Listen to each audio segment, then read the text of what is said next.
Welcome back, MTG Joe here. Today we're going to be doing another installment of the weekly meta breakdown where we look at the top performing decks on the MTG Arena ladder for each of the respective formats.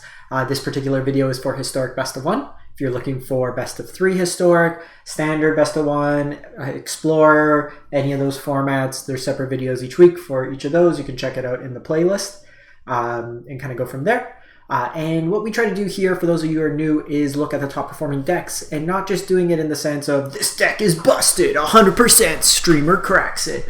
Instead, we are looking at Untapped GG, which you see on the screen. It's a companion tool that runs alongside your Arena client, tracks your win rates, loss rates, aggregates all this user data. It's got collection syncing, a whole bunch of useful features, and this is how we get actual percentages in terms of win rates and stuff like that. So using an actual statistical backing to come to these conclusions in terms of what's performing well on the ladder.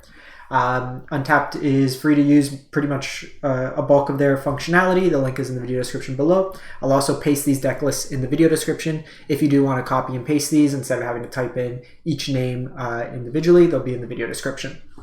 So jumping into this is for Historic Best of 1, like I said.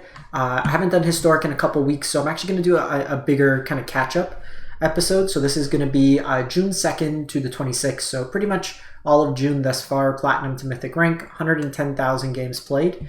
And jumping into it, the top performing deck in this duration in terms of win rate percentage is Simic Merfolk, which is an interesting deck. So it's kind of a tribal synergy. We've seen this a couple times sneak in to the top of the ladder. And what you're trying to do with this deck is play a bunch of Lord style effects. You have Merfolk Mistbinder, you have Merrow Reejerey, and these both make your other Merfolks much larger. You also have Master the Pearl Trident, which gives another buff, but as well as Island Walk. Reejerey lets you either untap or tap your permanents, including lands or your opponent's stuff, so you could get blockers out of the way, for example. And then this version, like all these decks are kind of utilizing Sylveon, Sea and Sky, so this lets you give ward to your other merfolks, draws you cards. Usually with this deck, the biggest issue is like a board wipe, so this lets you play some interaction in that respect. You got some bounce in Brazen Borrower, Collected Company ties the deck together. This version's playing some Masked Vandals, so Shapeshifter, so it counts as well as a merfolk. You have Silvergill that draws you cards. Shoreline Scout lets you conjure tropical islands. Kumena it's basically a 1-mana 2/2 in this deck. And then Savage Swipe, in this case, most of your creatures. So target creature you control gets +2/2 until the turn if its power is 2, and then you get to fight. So you have a lot of weenies, but this gives a buff, and it's a 1-mana fight spell with the deck. 20 lands is interesting. Your curve is pretty much 1s and 2s. But you do have a good number of 3s into company, but you also get to take advantage of like Unclaimed Territory in this deck as another untapped duel. Up next, is it a wizard? Yes, it is.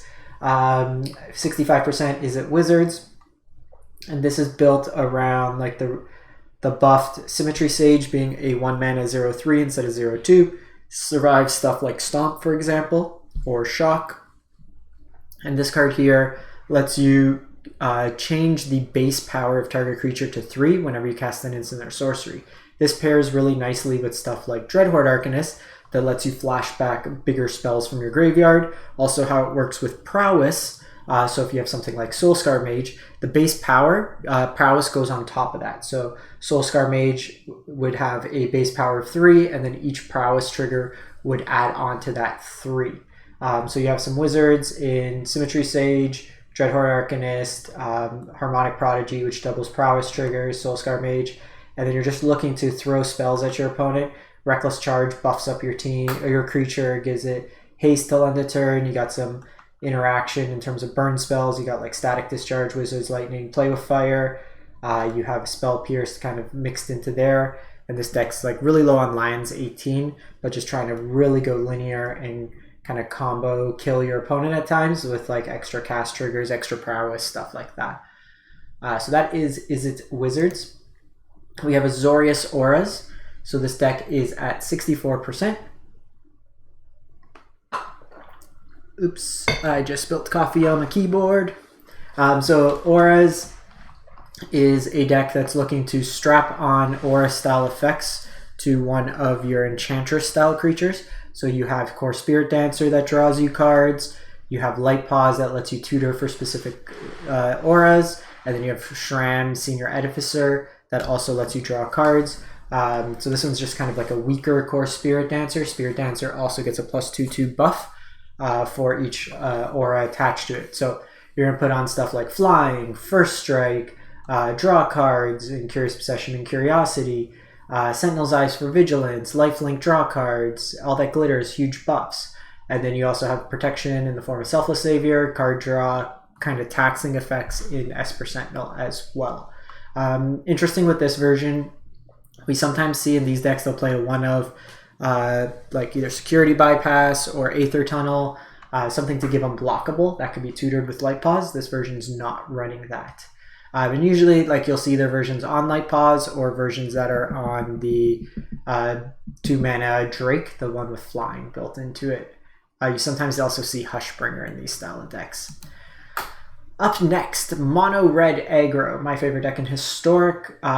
So this version of the deck is a Rolling Vortex Torbrand version at the top end. We're seeing 3 Ferocidons at the Vortex, and this deck here is looking to haste things out with Reckless Ringleader to get some added boost there. Gives you, so you can have explosive turns of, say, like 1-drop into like Haste Carry Zev. You could stack them with Burning Trees. Kumena on 1 also gives a nice buff, and you have like anti-life gain synergies here. I'm going to show you my version of the deck. So this one's at 62%. So you can see like Untapped profile here shows you your collection sync. Like this month I peaked at 49 Mythic. You can see like all my win rates and stuff. You can do win rates. So this is my mono red version. I'm at 64%. I've played lots of mono red. So this latest version I'm on, it's kind of meta dependent. So we'll see stuff like 2 lightning strikes. There's a lot of wizards going around, which is a bad matchup. Unlicensed Hearse for the graveyard combos, a Chandra in here. I don't like 4 Torbrand. I find it clunky. And I don't like Roiling Vortex if the meta is very aggressive, which I've been running into. If it's a lot of like Rakdos or like graveyard combos or like Mizzix Mastery combos, then put it in the Vortex. But in this case, I've liked this kind of setup with Ferocidons, just kind of win games on their own. The Chain Willer's nice. Play the Bone Crushers to break 9 lives combos. But with this deck here, like for this month, I'm 64%. You can see as well like previous and current set, 172 and 96 with this deck. So played a lot of this deck here. So I'll always sync my profile. It's in the video description as well if you want to take a look at any of the decks I play. You could take a look at any of that if you want to play it in Explorer, for example, anything of that nature. It's all there. Next up, Mono Green Elves. 61%. So this deck is a ramp style deck looking to be take advantage of an elf synergy. So you have like Llanowar Elf that gets you some ramp. You have Circle of the Dream Druids. You have Elvish Archdruid that'll basically pump out tons of mana. This version of the deck is a little bit more all in on the Craterhoof. You have Fierce Empaths to tutor up the Craterhoofs. You can then pump in a bunch of your mana, so like into Elvish War Master or Allosaurus Shepherd to buff up your squad. You also have Clan Callers that could fetch up extra Clan Callers, and this version is on a Snow-Covered Forest package with the Faceless Havens as well. So a little bit of sweeper insurance. In this case here, I don't own most of the cards for Elves. It's not really a deck I enjoy playing. If I want to build this deck, I need 1 uncommon, 6 rares, 5 mythics, and then you could see what your collection is in terms of wild cards. So this is something I could craft if I was looking to. Next up, we have 4-color Dragonstorm, 3-color Dragonstorm, 4-color. It's a 3-color. It's 2 colors, but 4 colors because of it picks up on the colors. If that makes sense. But basically, what you want to do with this deck is kind of self-mill yourself, or self-loot. So Faithless Looting, Otherworldly Gaze. I always say glaze. Otherworldly Krispy Kreme Donut Glaze. And putting stuff into your graveyard like Prismari Command as well. And ideally what you want to do is Mizzix Mastery targeting Dragonstorm or an Ultimatum. And then you basically create an infinite loop. This infinite loop is basically 2 Blade Wings, the Risen, and Terror of the Peaks. And then these allow you to kind of loop it through your library and, loop the 2 dragons, the Blade Wings. They enter the battlefield, the legend rules, one goes to the graveyard, then you reanimate, and then boom, boom, boom, boom, boom, boom, boom, and then you just hit at your opponent multiple times with the Terror of the Peak triggers. The Sultai Ultimatum is used here to fetch like a copy of Dragonstorm, Omniscience, and usually either like another copy of Mizzix. Some of them will play the Sphinx that lets you loop it as well, Final Parting. You can just draw a bunch of cards. There's a whole bunch of stuff. Once you get Omniscience out, it lets you kind of go to town. You could also go Solve the Equation. So that's actually the package. So you go Dragonstorm, Omniscience, Solve the Equation. So that way, if they give you Omniscience and Solve the Equation, then you just tutor either another Dragonstorm or Ultimatum, and you kind of just keep doing it again and again. So it's kind of an infinite combo deck. Very, very susceptible to graveyard hate. So then we have Selesnya Squirrel Twin, Green-White Lifelink. This is another infinite combo, but more creature focused. So the combination of Scurry Oak, Heliod Sun Captain, and anything that gains a life when a creature enters the battlefield, Lunarch Veteran, Soul Warden, Prosperous Innkeeper, or Johnny's Welcome, creates infinite tokens and infinite life, basically as fast as you can click. And the way that works is creature enters the battlefield, you gain a life, you put a counter on Scurry Oak, which creates a squirrel, that triggers this, gains you a life, that puts a counter on it, rinse and repeat. You also have backup of Trelasara and Voice of the Blessed, and then a Johnny's a one-sided board wipe as well in these particular decks. Then we have Azoreous Affinity. And so this is a blue-white colorless artifacty shell, and you're looking at cards like Ingenious Smith that lets you tutor for stuff, gets bigger whenever you cast artifacts. You have Nettle Cyst, which allows you to get a very large creature. It's got an equipment that gets plus 1/1 for each artifact and enchantment. You get to play like improvised cards, which are reduced cost. In Metallic Rebuke, Karn's very good in this deck. The minus lets you create really big constructs. Then you also have Thought Monitor, which costs 1 less per artifact you have. So this could be a 1-mana 2/2 flying that draws 2 cards in the deck. So you have like tax effects like Esper Sentinel, kind of graveyard hate. You can get basically like you're going to probably win most games with like a big Nettle Cyst that you strap a Shadow Sphere on, for example, or just like Scion tokens kind of mixed into there.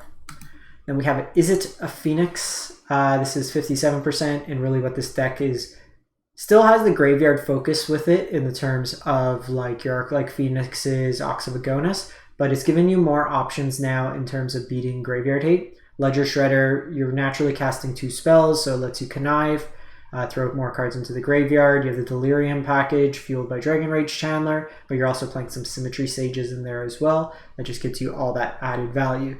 Faithless Looting lets you loot through your deck, bunch of cheap draw spells, burn spells, Unholy Heat, Expressive Iteration, just a bunch of busted cards all thrown together in a list. And that's pretty much it for Historic. I've been playing actually like Alchemy and Explorer recently, but I've been, end of the month, I'm trying to just rank up with some mono red. I've been playing on mobile as well.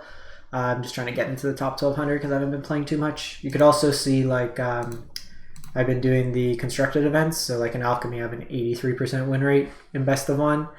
You can also see like historic special events, like I have a 72% with the mono red deck, kind of mixed into there as well. So that's it for the week. If you do enjoy this type of content, greatly appreciate it. If you can, drop a like, comment, and if you haven't done so already, subscribe to the channel. Helps the channel out. Costs you absolutely nothing. Thanks for watching, everyone. Hope you have a great one, and stay safe out there.